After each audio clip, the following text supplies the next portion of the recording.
YouTube? How's it going? My name is EK. In today's video, I'm going to go over the loadout or my setup that I use in this week's Nightfall. I know a lot of people ask about it. It was like, yeah, I saw you run 2 Chaos and a Titan, or 2 Titans and a Chaos, but then I saw you run Stasis, a Stasis Warlock good. Why is it good? And so on and so on and so on. So here we are. I'll do my breakdown of what I was running and my setup, and if you want to use it and, you know, other content, you can. Now, this setup kind of came from, if you ever watched my Massacre video, you know, putting the Riskrunner together with Veritys Brow, having those two kind of work together was the thing, right? But now we're gonna implement Stasis. Also this season, there's a mod, because a lot of people ask me, why was I running a sword? There's a mod called Passive Guard, right? And if you put on Passive Guard, you receive less damage from combatants that are close to you while you're wielding the sword. There are times where I go and like I sword an overload, and it was like, oh my god, aren't you gonna die or blah blah. What I did was I ran Passive Guard and I made sure that my resilience is also past 7, just in case some snipers decide to snipe me. The reason why I say this is because if you go back to my resilience video, in the breakdown I showed that, if perfect example, there's arc snipers this week, right? But solo was increased, so that means I don't need arc resistance to kind of survive. All I need is 70 resilience.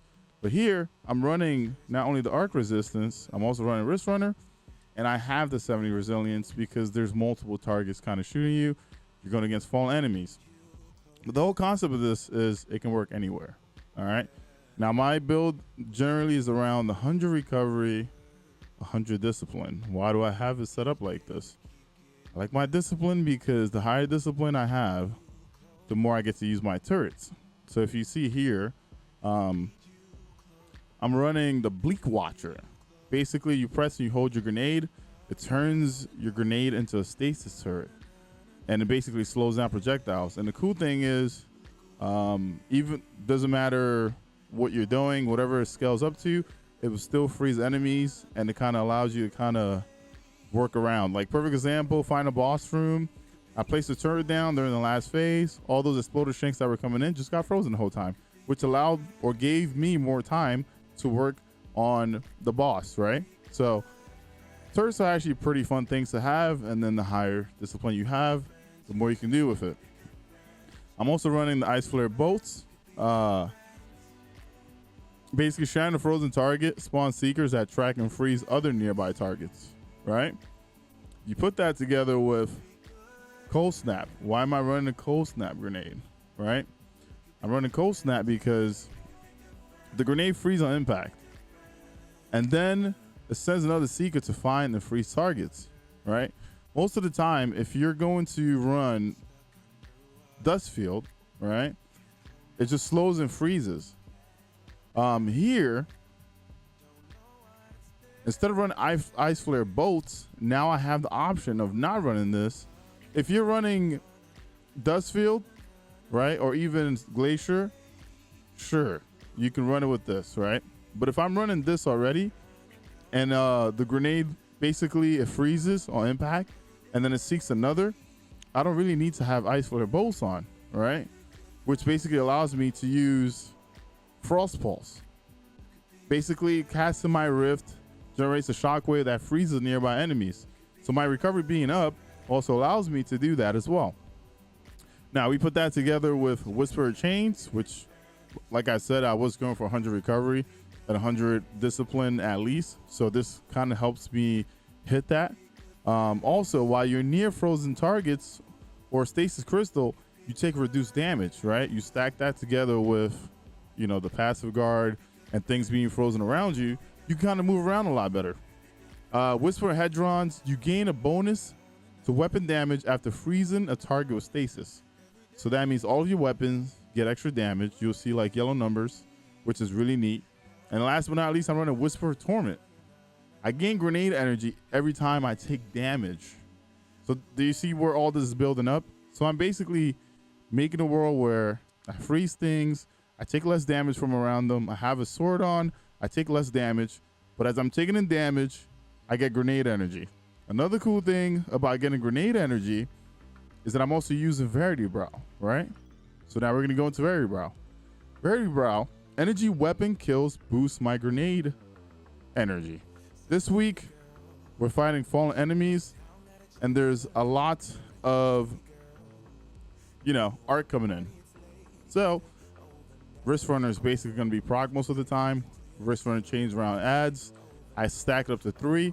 The cool thing about this too is death throws, which stacks up, grants bonus damage to my grenades.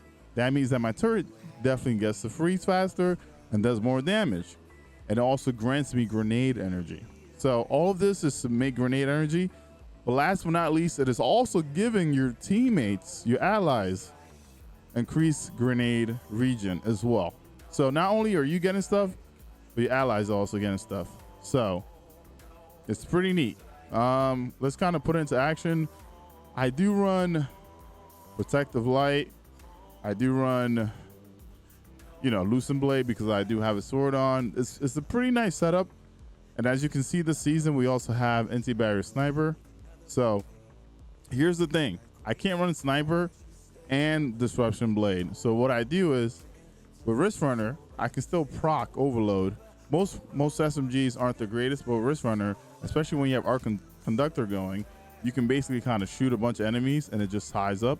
So it's nice to have this be the overload weapon and have this as the anti-barrier. And then whenever I hit an overload, I can go in sword. So let's kind of put this into action just to show a few things here. And then I'll go into the GM just at the beginning to kind of show like how strong the freeze is. But you kind of place this here and you'll see that, as soon as the target is frozen, boom.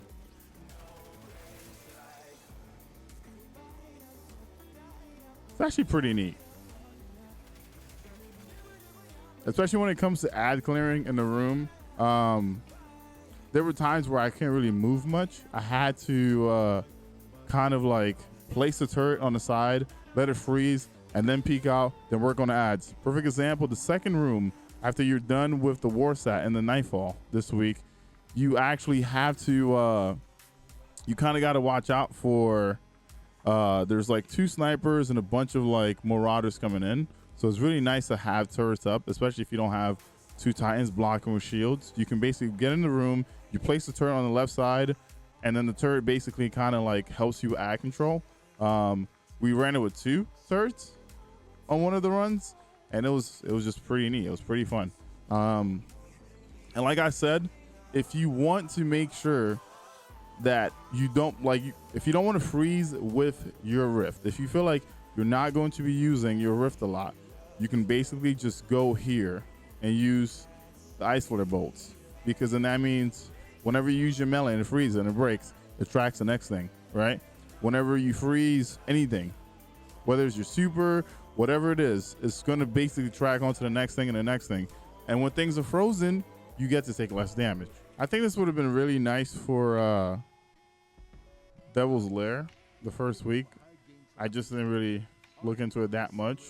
The sword won't really help with the boss, but sniper will, and you can kind of control the room a lot. Like especially when there's a lot of ads, there's so much ad control by just freezing things. And if you have 2 locks though in this, it's so nice. I gotta say though, the Warlock Super needs to be looked at a little bit, but besides that, the rest is pretty like very forward. All right, gonna let this thing come down. There it is. I gotta take the guns off the ship first. So I'm gonna do this and back up. Wait for it, wait for it. Come on.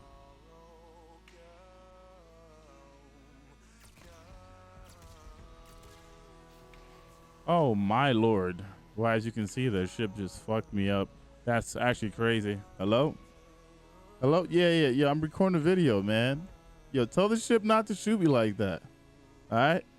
Yeah, talk to him. Sound like he fucked me up. Damn. Yo, that ship, it curved the fucking shot too, man. I was behind cover. Why the fuck? Yeah, fix that shit. All right. Well, if you watch this video, I'm not editing this out. I'm saying that shit fucked me up. So if you're doing this GM, make sure you you take the guns out from like far. All right. I was right here when the ship fucked me up. Let's see if the ship is gonna like do the same thing again. Have I learned my lesson?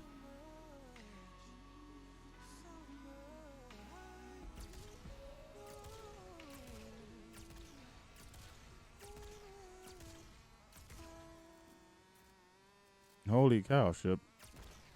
All right, so here we go. So these are GM level enemies that we have here. So if I place the turret and Arc Conductor's procced, you can see that I can just kind of chain it off.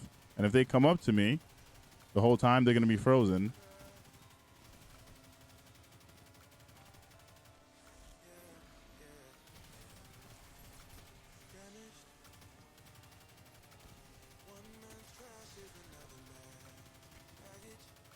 As you can see, I have it back. I can just drop it here.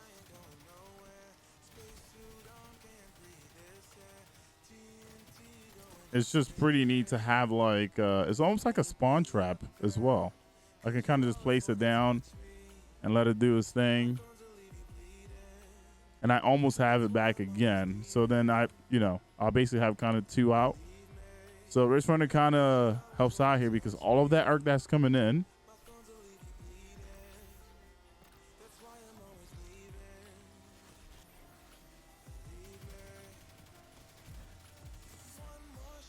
so you can see that death throws doesn't show up on my screen because I have so many things happening, but it's basically stacking up, and you can see that I'm already more than halfway on my grenade again. So in a room that, or in a strike or any activity that you feel like you're going to be getting hit with a lot of arc damage, you can kind of set this up to be your go-to.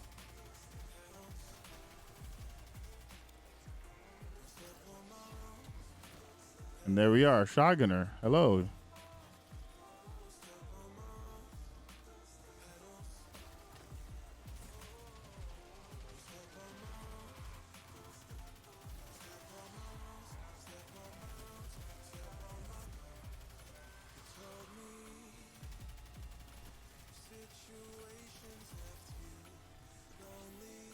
You can see it's gone. I got it back. And you can basically just do this to kind of like clear up on ads throughout, I would say, most activities in the game. Let's get it to 33.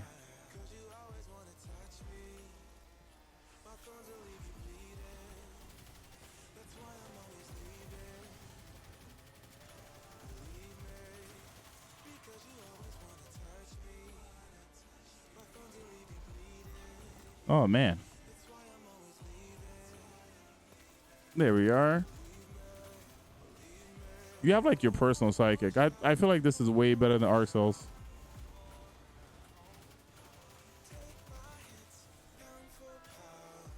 Oh man, look at this Shotgunner. He's frozen. We're good to go. Same thing for the captain. You can see that he's getting frozen, and there's not much he can do about it. And then the cool thing is I can place one down like near him. And boom, he's slowed.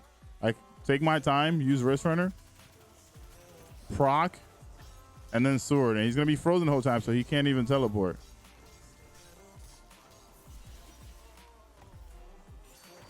So there's a lot of utility to it, and it's still here. So there you go. That's what I used this week. There's a lot of questions about it, and that was my build. Thank you for watching. I appreciate you guys hanging out and subscribing to the YouTube channel. We have hit 15,000 subscribers. That's freaking awesome. And I'll see you guys in the next video. Deuces, dog.